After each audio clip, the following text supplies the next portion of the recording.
तीन घनिष्ठ दोस्त अमित, रोहन और विवेक शहर की भागदौड़ से दूर कुछ दिन सुकून के लिए पहाड़ों पर घूमने निकले थे। घुमावदार सड़कों, ठंडी हवा और घने जंगलों के बीच सफर करते करते शाम ढलने लगी। रास्ता अनजान था, मोबाइल नेटवर्क कमजोर और आसपास कोई बस्ती दिखाई नहीं दे रही थी। तभी एक मोड़ पर उनकी गाड़ी अचानक बंद हो गई। मजबूरी में वह पास ही दिख रहे एक बड़े लोहे के गेट के पास रुक गए। गेट जंग लगा हुआ था, उस पर अजीब से निशान बने थे। अंदर झांकने पर दूर दूर तक पत्थर की कब्रें दिखाई दे रही थीं। लगता है पुराना कब्रिस्तान है, विवेक ने कहा। रोहन ने हंसते हुए कहा, चलो थोड़ी देर यहीं रुकते हैं, गाड़ी भी ठंडी हो जाएगी। अमित को अजीब सा डर लगा, लेकिन दोस्तों के दबाव में वह भी अंदर चला गया। अंदर का माहौल सिहरन पैदा करने वाला था।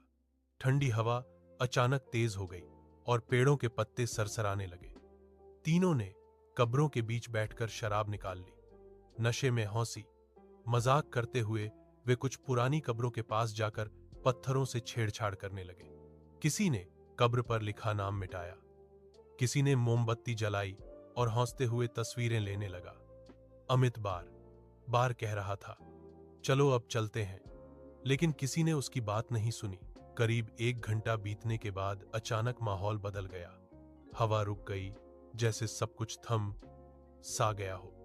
तीनों को एक साथ अजीब सी बेचैनी महसूस हुई। बिना कुछ बोले वे तेजी से बाहर निकल आए और होटल की ओर चल पड़े। रास्ते में अचानक उन्हें थकान महसूस होने लगी, जैसे शरीर पर कोई भारी बोझ लाद दिया गया हो।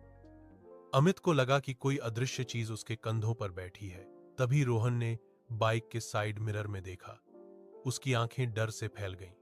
शीशे में तीनों के पीछे एक काला साया दिखाई दे रहा था, लंबा, धुंधला और बिना चेहरे का। वह साया उनके साथ साथ चल रहा था। रोहन चिल्लाया, पीछे देखो। अमित और विवेक ने जैसे ही मुड़कर देखा, कुछ नहीं था, लेकिन शीशे में वह साया और साफ दिखने लगा। अचानक रोहन का शरीर अकड़ गया और वह जमीन पर गिर पड़ा। उसके मुंह से झाग निकलने लगा और आंखें उलट गईं। अमित और विवेक घबरा गए। उन्हें एहसास हुआ कि कब्रिस्तान में की गई उनकी बेअदबी का परिणाम अब सामने था। हवा फिर तेज हो गई और कानों में किसी के रोने और फुसफुसाने की आवाज गूंजने लगी। किसी तरह वे रोहन को उठाकर होटल पहुंचे। डॉक्टर ने बताया कि वह गहरे सदमे में है। उस रात अमित और विवेक को नींद नहीं आई। कमरे की लाइट बंद करते ही उन्हें खिड़की के बाहर वही साया खड़ा दिखाई देता।